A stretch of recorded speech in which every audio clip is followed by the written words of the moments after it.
And that was actually one of the reasons why originally that I got that toilet was because while I was looking for parking, a lot would say electricity and water provided, no sewage.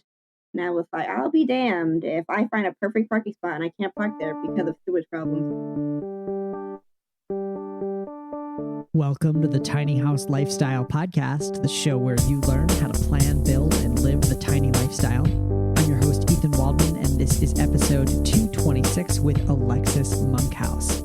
My guest today, Alexis Monkhouse, is actually the sister of a former guest, Ashley Monkhouse. They live next door to one another, but their tiny houses and their lifestyles could not be more different. In this episode, I will ask Alexis about why she chose to leave her first parking spot, about things that have gone right and gone wrong in her tiny house. Now, she's been living tiny for 4 years, so she really has a strong sense of what has worked about it and what hasn't, and also what it's like to live tiny with a child and 2 dogs. It's a really fun conversation, and Alexis is a great guest, a great interview. So I hope you stick around and give it a listen. I want to tell you about something that I think will be super helpful as you plan, design, and build your tiny house. Tiny House Decisions is the guide that I wish I had when I was building my tiny house. It comes in 3 different packages to help you on your unique tiny house journey. And if you're struggling to just figure out the systems for your tiny house, like how you're going to heat it, how you're going to plumb it, what construction technique are you going to use, like SIPs or stick framing or steel framing, Tiny House Decisions will take you through all these processes systematically and help you come up with a design that works for you. Right now, I'm offering 20% off any package of Tiny House Decisions. For listeners of the show, you can head over to thetinyhouse.net/THD to learn more and use the coupon code TINY at checkout for 20% off any package. Again, that's thetinyhouse.net/THD and use the coupon code TINY for 20% off.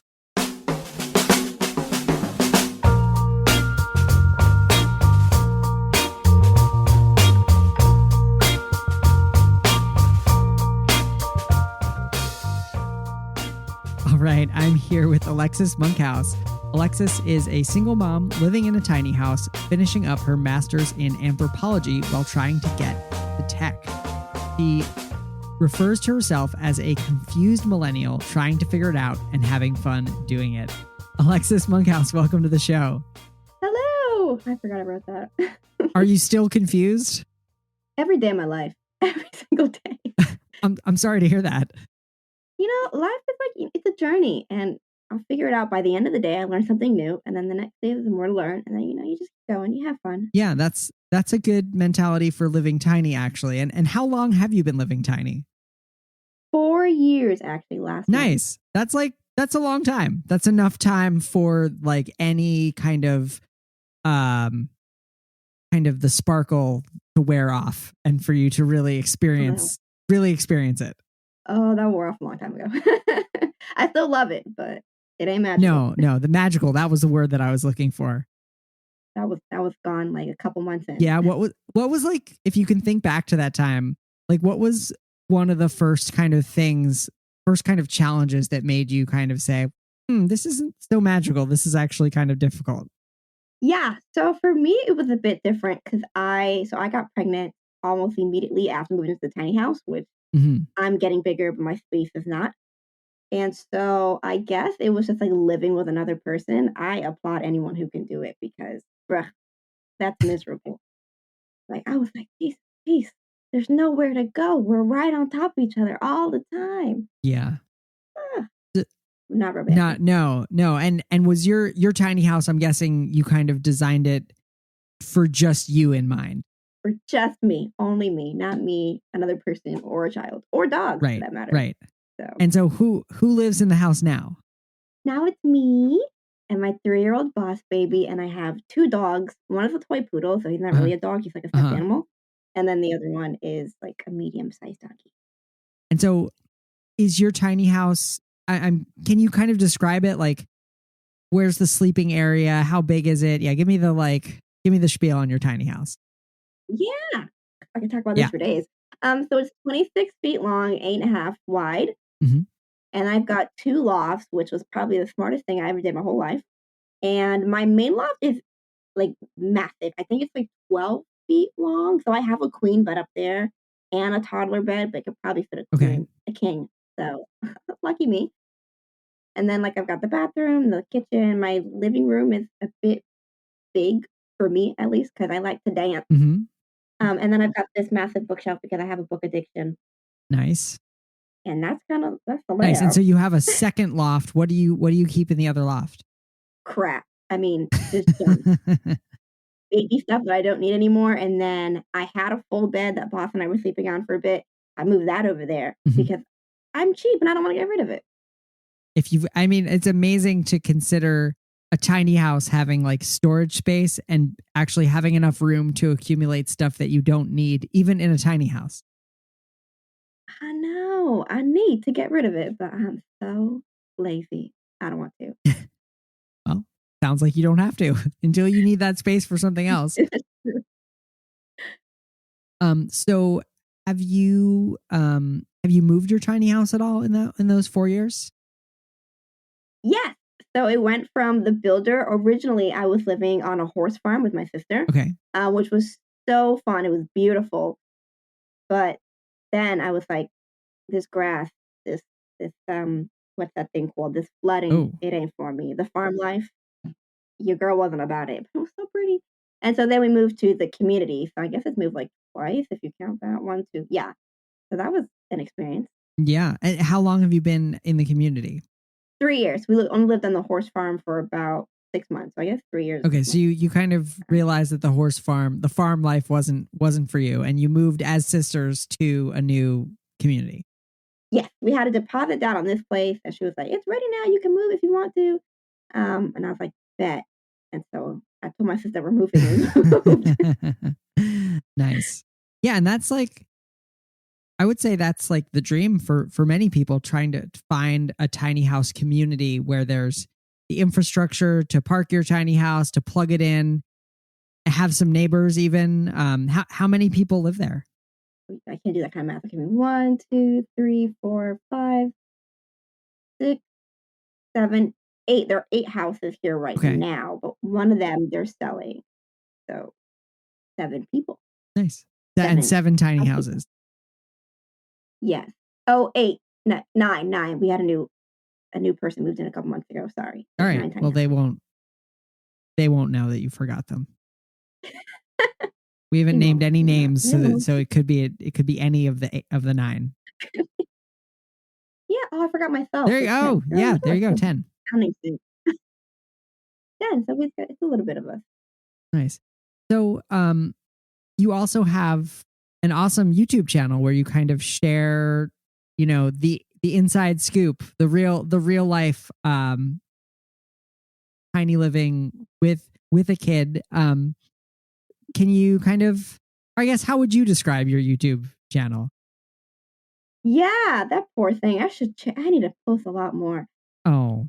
When I was going tiny, I realized, but this was like 4 years ago, there weren't a lot of videos that showed like how to go tiny or what it was actually like living tiny. Because I would Google like, what's it like living tiny? And nobody really likes to show that.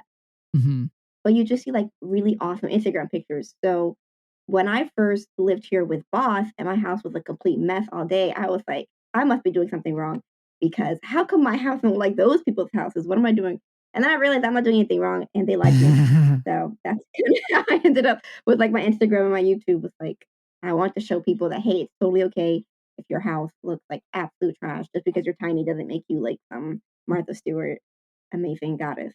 So yeah, that's a great point. I mean, I always found that like it was easy to just completely explode the inside of the tiny house and it would be a mess. But also like it didn't take nearly as long to like clean it up as it would in a bigger space. Cause like in the tiny house, like everything has everything has a place where it needs to go. And so you just kind of have to put the puzzle back together.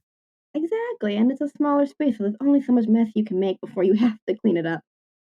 Which is good because my house. Yeah, you. I think it's actually as of recording, it's your most recent Instagram post, and the caption is just like "holy toys," and it just like there's like a little table for a kid, like there's a puzzle, there's stuffed animals. It's just like It does look like a bomb went off inside your tiny house. She took out everything. And I don't even, I'm like, I didn't even know you had this much Yeah. toys, child. Yeah. But it took less than 3 minutes to clean up. Nice. Do you think that there are any kind of unique challenges to parenting a young child while living tiny?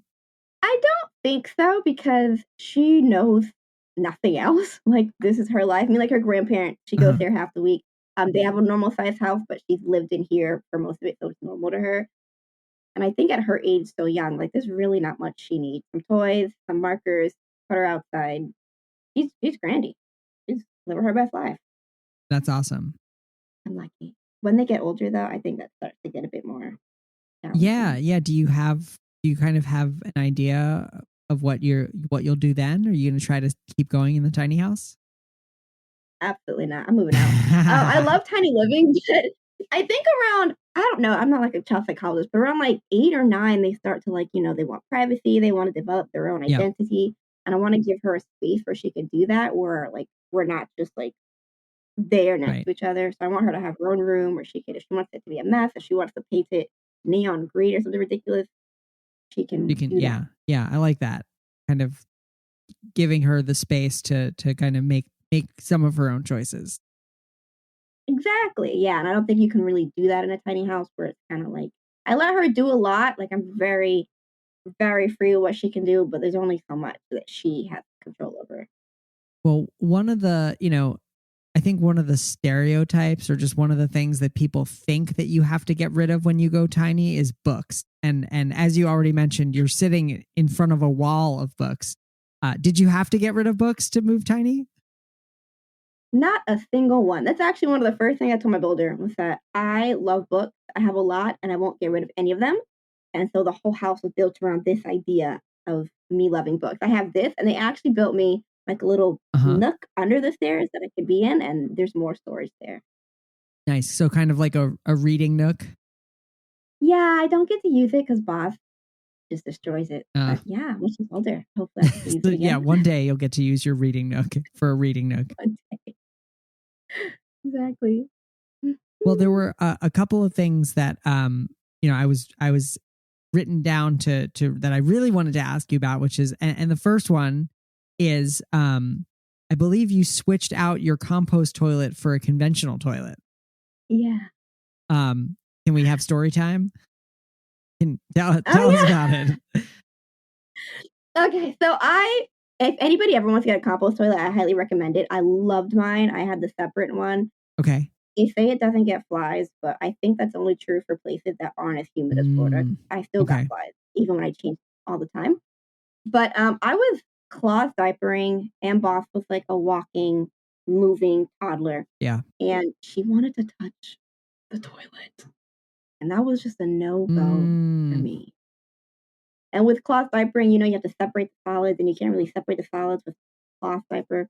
So I was like, "This has to go." So I made her grandfather come and switch it out. I still have the compost toilet. It's in storage, okay. but we had to go to conventional because my daughter wasn't gonna put her hand in crap. That was just not gonna happen. So Not on my was your house kind of built like, did they put the pipe in the floor for a conventional flush toilet, like just in case, or did you have to like cut a big hole in the floor? Yeah, no, there was a hole in the floor already Okay. there. They already had it, just in case. Okay. I never thought I was gonna use it, but my builders were smarter than me.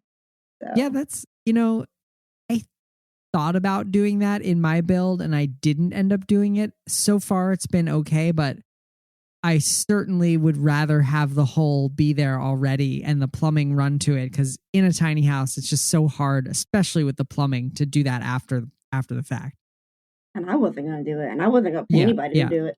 So So do you think you'll ever switch it back or do you just kind of stick with the flush toilet? oh, I'm definitely going to use the compost toilet again. It just makes so much more Yeah, sense, and they're so easy to take care of. yeah. When I have my master bath by I myself, love it. then I'll A master bath and with a she can have a compost toilet. Perfect. yes, I love my separate toilet. It was just there was no smell, nothing. It was the best thing I ever did. Nice.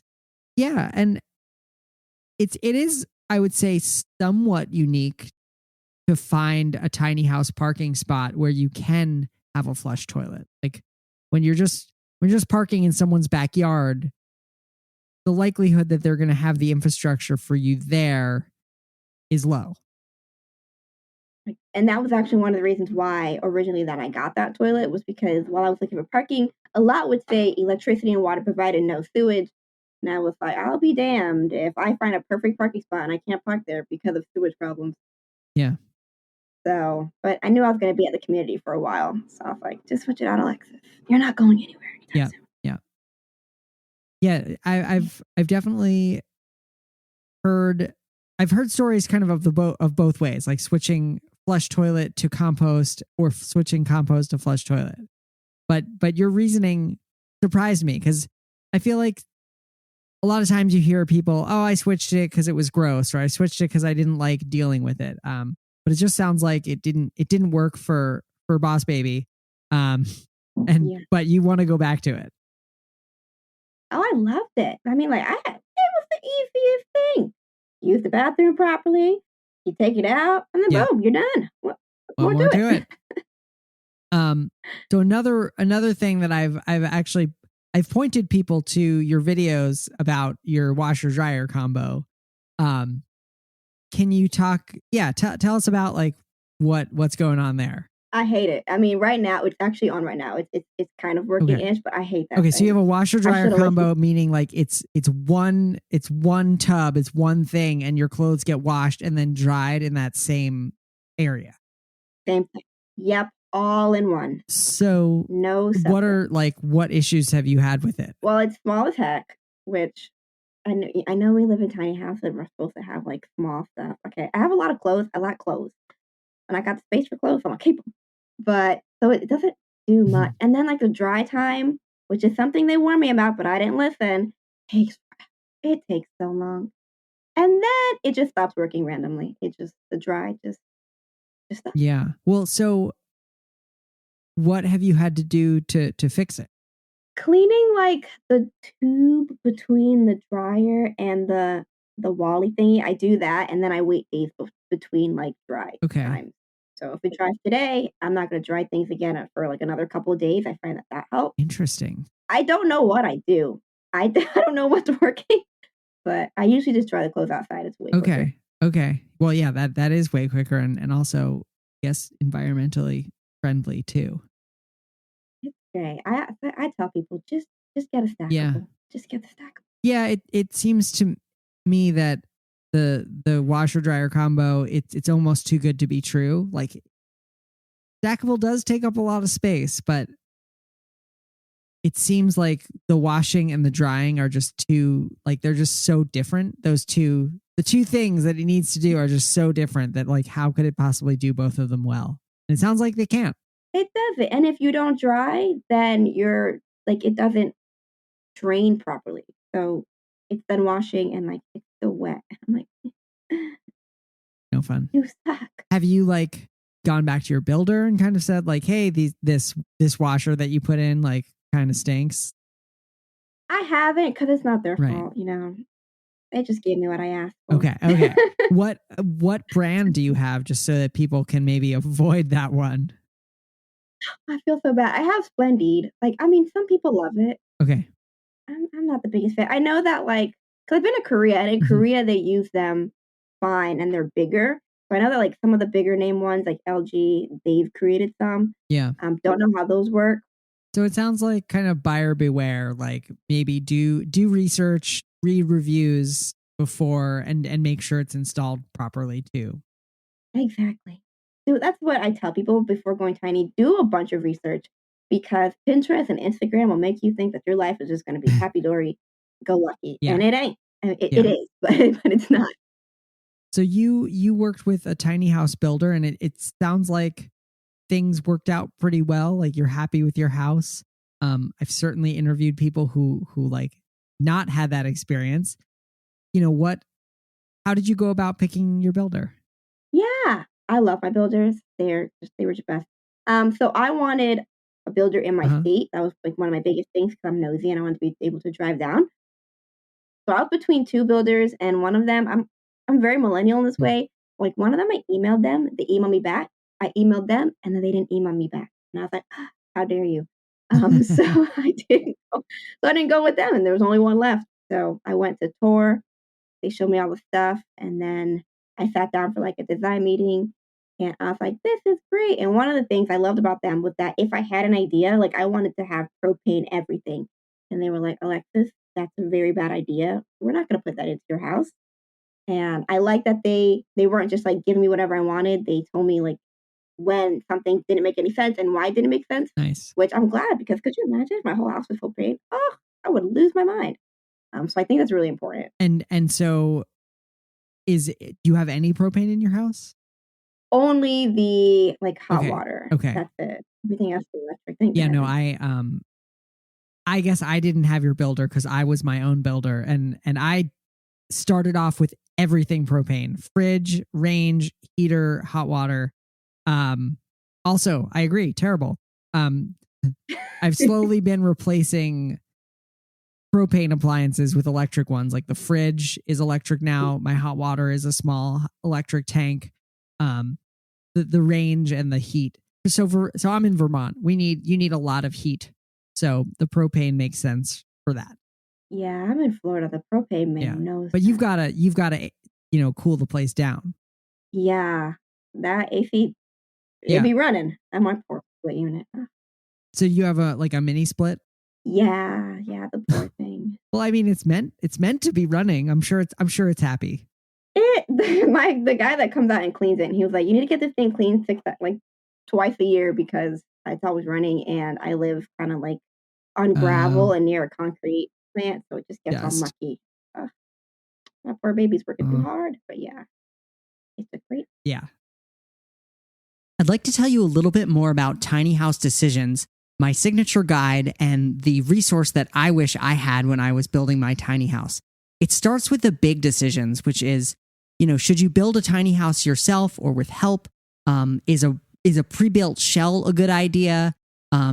Is a house on wheels better than on the ground, and what works better for you? Deciding on the overall size, deciding on whether you should use custom plans or pre-made plans, different types of trailers, and more. Then in part 2, we get into the systems. So heat, water, showers, hot water, toilets, electrical, refrigeration, ventilation. And we're only 2/3 of the way through the book at this point. From systems, we go into construction decisions, talking about nails versus screws, SIPs versus stick framed versus advanced framing versus metal framing. We talk about how to construct a subfloor, sheathing, roofing materials, insulation, windows, flooring, kitchen. I know I'm just reading off the table of contents, but I just want to give you a sense of how comprehensive Tiny House Decisions is. It's a total of 170 pages. It contains tons of full color drawings, diagrams, and resources. And it really is the guide that I wish I had when I was building my tiny house. Right now, I'm offering 20% off any package of Tiny House Decisions using the coupon code TINY when you head over to thetinyhouse.net/THD. That's THD for Tiny House Decisions. Again, that's coupon code TINY when you check out at thetinyhouse.net/THD. How long was it, going back to kind of your builder, how long did it take from like kind of putting a deposit down and committing to actually taking delivery? Yeah, so let's see. I didn't know anything about tiny houses or anything. So at the design meeting, I was like, "How much is this gonna cost? I'm ready to put down the money today," because I didn't think to shop around. Your girl ain't too smart. So that day is when I put my deposit down. That was January something or something. And then I got the house in July, I want to say. Yeah, July, because their roofer quit. They had to get a new roofer, and so it kind of pushed it back, which was fine for me. I wasn't doing anything. And that was me and my sister's house. So Well, I don't think you're giving yourself enough credit for being smart, because buying a tiny house 4 years ago was smart. it was because them prices jumped. Exactly. The prices have gone up quite a bit. And rent prices, if I was renting today, y'all, I'd be crying. Yeah. Crying. Speaking of rent, like what do you mind sharing? Like what it costs? Like what does it cost you to live in this house? Like what's your kind of monthly budget? Yeah. So I pay $500 for the lot rental. It just went up, which is fine with me. It's still cheap. And that's for electric, water, sewage. What's this thing called? Mowing the grass, lawn service. And then, yeah, that's really all we get. What was the question? Oh, yeah. And then, like, maybe at most $40-ish for propane, depending on how often I feel like taking a shower. If I take a shower 3 times a day, it's going to go faster. Does that get delivered or do you have to like go pick it up? No, I didn't even know they did that. So my neighbor did it. No, I was hauling my stupid stuff to Walgreens and then putting it in the cart and then, moving it by myself.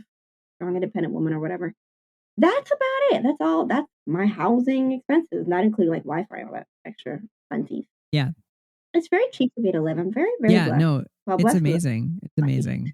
And I'm sure that it gives you essentially more time to be with your kid. Very much so. Yeah. Like I quit. I don't want to say that. I sound like a bad person, but like I quit jobs a lot like sooner than other people because I have that privilege to be able to quit if like I don't like it anymore. I shouldn't though, but I do. I don't like to work if I don't like to work. I mean that's really the dream. I mean like people work for 40 years so that they can finally retire, but I kind of have opted out of that model myself and it sounds like you have too. And I think that like the tiny house movement in general is really, it's not just about houses, it's really about changing that model. Exactly. Like I admit I do want to go back to like working 40 hours a week and all stuff because now I'm bored. Being a house mom, oh my God. This is so boring, y'all. But working until I'm like 65 and then retire. Oh my golly, I'm not doing that. I'm gonna live my life. Yeah. And what's the like legality of your tiny house where you live and what's that situation like? So I'm legal. Our landlady, she built this specifically for tiny houses. So she went to the county and all the fun stuff so that we could be here. I wasn't legal before, but technicalities. And then I also got an RVA certified just in case I had to move to like what's the thing called? An RV park or something like that. Yeah. Oh, that sounds like so much fun. Yeah. So are you required to be RVIA certified to park where you are now in the community? I think either RVIA certified or NOAA. Okay. Yep. NOAA. I believe so. Okay. I don't question what she does. You're just happy. You're just there and you're happy to be there. Just pay rent. Yep. Just pay rent and be happy to be there. Exactly. So I don't know, but I am. I made sure I was like, I'll do it just in case. I'd rather have it than like not have it. It wasn't like I was building it myself. Yeah. So. Well, I already had your sister, Ashley, on the podcast a few months ago at this point, and she said that her house is much different than yours. So I want to get your side of the story. Like, what are the differences between your two houses? Well, first of all, her house is sterile. Okay, that girl does not like color. So she is Martha Stewart. Yes, she's like she don't like no color. Everything is grays and black. And blah blah blah. We do not have the same style at all. But my house is more warm. Okay, it's more like I've got some woods in here. She has a stainless steel sink, like we're in some sort of kitchen, manufactured kitchen. Girl, mine is copper. It's more warmer. She only has one loft. I've got 2. Okay. Hers is just very much built for like a single person. And I didn't build mine for anybody else, but I anticipated that I wanted to like have another person in here, maybe have a child or 2. But that was me, naivete, not knowing about kids. But she was just like, nope, this is just going to be my house in my 20s. And then she wants to go back to like traditional housing is what I call it. I have no plans to, but yeah, I don't like her house. I don't like it. You don't like it? There's no color. I love her bathtub though. That was she was smart. Her bathroom is wonderful. That's a major space consumer. To put a bathtub in a tiny house, like you really have to be committed to baths. Oh, and I don't like baths, but now that I have a kid, I wish I had one. But she's a bath person. She loves baths, but she exercises. Did you do the like bath in the kitchen sink thing? We did that for a while, and oddly enough, I was in like a YouTube video thingy, and I said that I had no place to bathe her, and that the amount of people that were just like, "You're dumb. There's a bathroom. There's like a kitchen sink." And I'm like, "Y'all, she's 2. Water gets everywhere when I try to bathe her in the kitchen sink. Like, do y'all not know?" Yeah. So now You're I like, got you're like dumb. a You temp obviously have never tried to bathe a 2-year-old. Thank you. I was like, we did that when she was younger, but like now it's just water everywhere. It's awful. So I got like like the college moving bins at Walmart, and I just fill that up. He bathes in Oh, that. yeah, that's perfect. I want a tub so bad. Oh. Do you think it's something, I don't have the little could stick. it be added in or probably not? No, the amount it would cost to add it in would just be ridiculous. I might as well just bathe her outside Right. of the hose at that point. So Not sure she would appreciate that, but she wouldn't care. okay. Nice. She'll be like, "Wee." Are there any other features that you wish you had other than the tub? Wish that I had. Not that I wish that I had, but I wish that I had just done like a stove with like an oven built in instead of like the whole one. It just takes up so much space. I don't even like to cook. I don't know what I was thinking. But that's really about yeah, no, everything else was like perfect. I got everything that I wanted. I had the money to do it. So I Yeah, did it. that's so cool. I mean, like how many people get to say like they got to build their like dream house with all the features that they wanted like for their first house? Or I'm assuming it was your first house. Yeah, this was my first home. Oh, so cute. Yeah, I'm so like, and I'll always have it. It's not gonna Yep. go Yep. anywhere. Unless it gets blown up or something, but that's not likely. Not. So, what about pets? So you've got 2 dogs. Have you like where do they like live in the house? Where does their stuff live? They live everywhere. Your dogs hair? Everywhere. I didn't even know dogs made so much hair. The only place they don't go is upstairs, like in the Okay. loft, because I'm not trying to get dog hair up there too.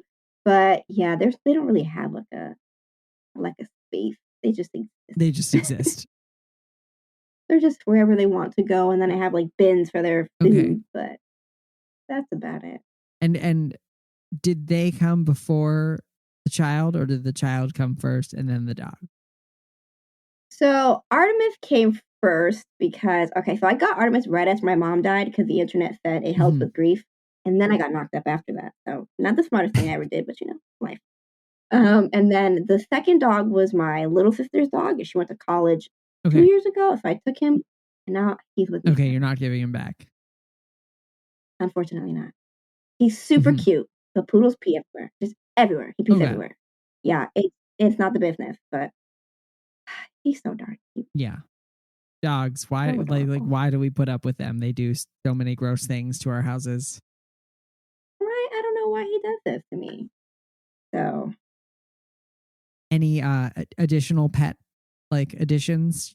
Like maybe a cat or a turtle or anything else?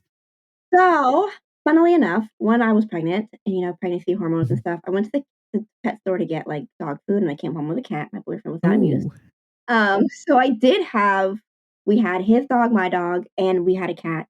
So we did have 3 people, 3 cats. And then I got my sister's cat at one point, so I did have 4 animals in here at one point, Whoa. which was interesting. Yeah, I don't know. Pregnancy just does weird things to your brain. But then when we split, he was like, "I'll take the cat," and I was like, "Sure." So I still get to see them because he only lives 40 minutes away. Okay. We just don't live in the house anymore, which they're fine with. They have more space to jump and do Cat things things. Stretch out. and jump on everything. Everything. They jump on everything. I didn't know they did that. So, are you still pursuing a master's in anthropology? Yeah, I can't let that go. I spent too much money on this Yeah. thing. Yeah, I should be graduating in December. I literally just have to write the thesis. Okay. But I don't want to work in anthropology. But anthro is really interesting. I'm an anthro minor, believe it or not. Yeah. Oh, thank you. I love it. Yeah, it's really interesting. And I know you said you don't want to work in anthro, but I feel like anybody who's studied anthropology kind of finds a way to see like the world through that lens. Do you ever think about tiny house living or tiny house community through the lens of an anthropologist? Personally, I haven't because cultural anthropology was not like that's not my specialty. I'm more of a biological anthropologist. Okay. And I'm sure if I lived in a tiny house community that was like more community oriented, then it would just like I would naturally be like, oh, I can see why we'd be making these decisions because of the culture that we've created here. But me and my neighbors, we just mind our business. So I don't really that lens doesn't turn on in that aspect of my life. Okay. And then in terms of getting into tech, like what aspect of tech are you like are you pursuing? Yeah, data analysis. So that I love, like understanding people through data. I find it to be so interesting because people lie on surveys. They lie.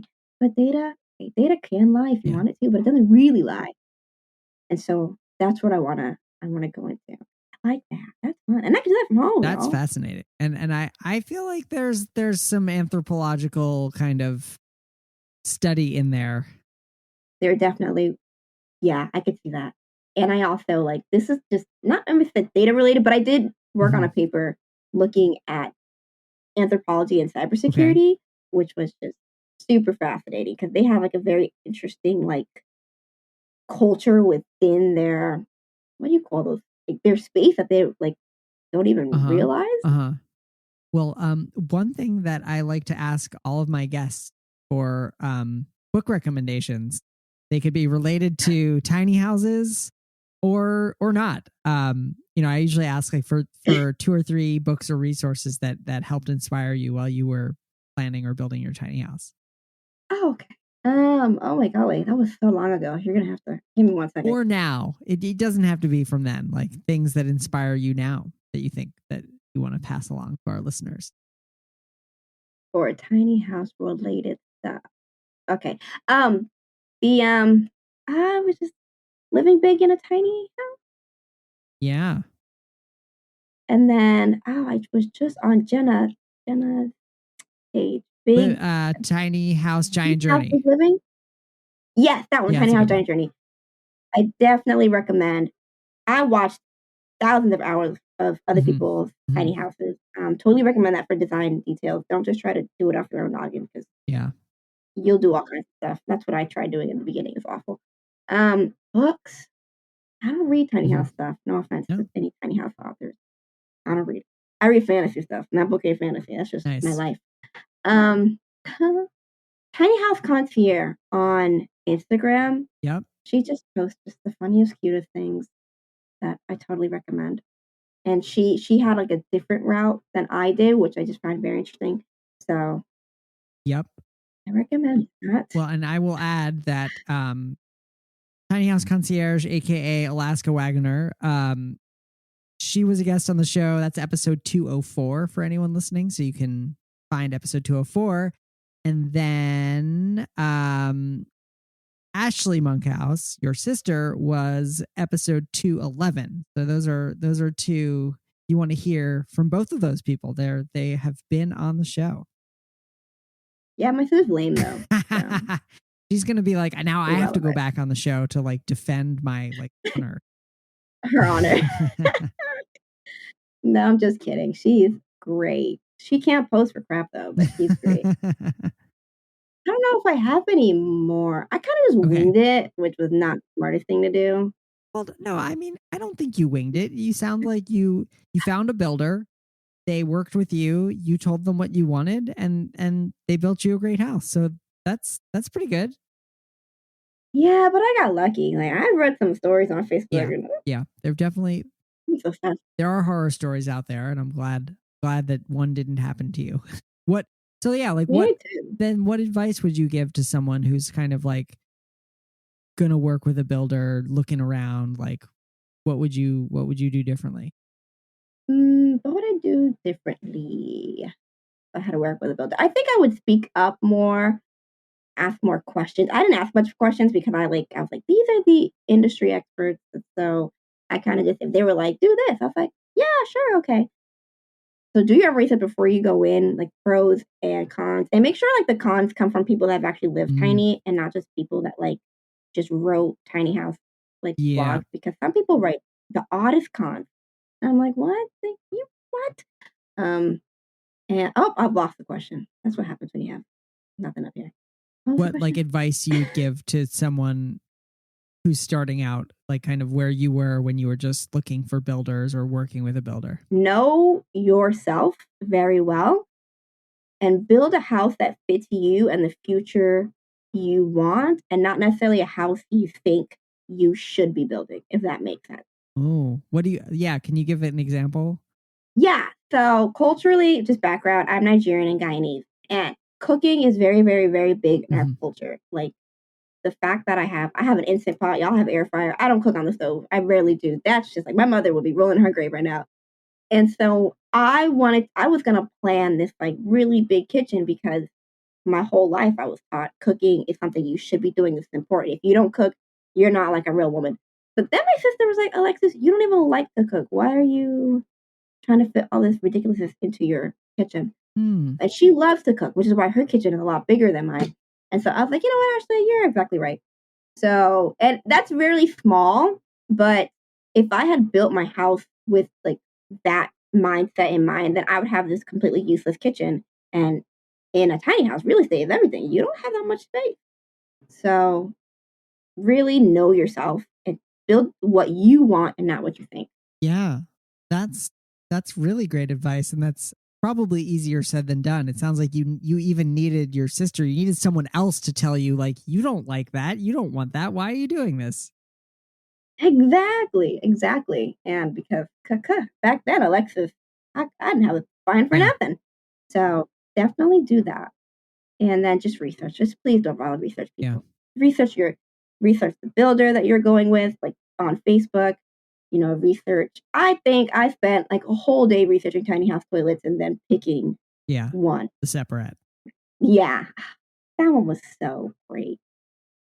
And then when you are looking at tiny house cons, because they will come up, think about whether or not that con like applies to you, and then don't just take it as like a doomsday type thing. Like, oh, I can't do that because these people said like what are some cons that you see, like that you see on these like blog posts that are like top 10 cons of living in a tiny house? Like what are the ones where you're like, that's BS, like that's not real? Yeah, okay, so this one is gonna sound a bit dumb, but it's like when they're like, there's no space to do anything. I'm like, well, that was the point, right? Like we wanted to have minimal space. And I think they make it seem like we're going from like the 600 square foot place or whatever you're coming from to like a shoebox. And although tiny houses are small, they really don't feel that claustrophobic. Like I haven't had anybody that's been in a tiny house that's like, wow, I feel like I'm living in a matchbox. And so I just think it's like people that go tiny and like tiny, we're already in that mindset that we're totally fine living in a smaller space. But when other people are looking at it, they're like, wow, I can't believe that you guys are doing that. And that's just dumb and blah, blah, blah, blah. And it just makes no sense to me. Like that was the whole point. Or like when they warn you about cost, drives me crazy. Cause I'm like, tiny houses cost a lot of money. If I had a nickel for every time someone told me that I was dumb for spending as much as I did in my tiny house, I'd be rich. Okay. Your girl would be Jeff Bezos. So like, that's why I don't take tiny house advice from people that one drives me crazy too, where they're like, the cost per square foot for a tiny house is so expensive. It's like, well, yeah, they're tiny. And it's a house. Like I have a house on a trailer. Got all the stuff. Right? It's got all stuff and it moves. You can't say that Earth does that. Or like this happens to me, and I think it happens a lot, especially to like schoolies. People will say that like living with like a child in a tiny house is like child abuse. Someone has told me that once. Okay. It's not child abuse, guys. Kids thrive perfectly fine in tiny houses or tiny spaces as much as any other spaces. It's just if you haven't lived tiny and you haven't seen a kid live tiny, then you're just thinking they've got nothing to do. This is jail, things like that. So think of it think of these cons as to whether or not they actually apply to you, or if they're just cons that people are just saying because they've never done it or they went tiny and they didn't like it, which is totally okay. Tiny house living is not for everybody. And I tell everybody that. And I get a bunch of people that are like, I would love to live tiny. And I'm like, it's not for everybody. And it doesn't have to be for you. This isn't for me forever. It's for me for right now. And if you don't like it, that's totally fine. You tried it, you didn't like it. Yeah. Awesome. Well, Alexis Monkhouse, thank you so much for being a guest on the show today. I really enjoyed our conversation. Thank you for having me. Thank you so much to Alexis Monkhouse for being a guest on the show today. You can find the show notes, including photos of Alexis's tiny house, a complete transcript, and so much more over at thetinyhouse.net/226. Again, that's thetinyhouse.net/226. Well, that's all for this week. I am still your host, Ethan Waldman, and I'll be back next week with another episode of the Tiny House Lifestyle Podcast.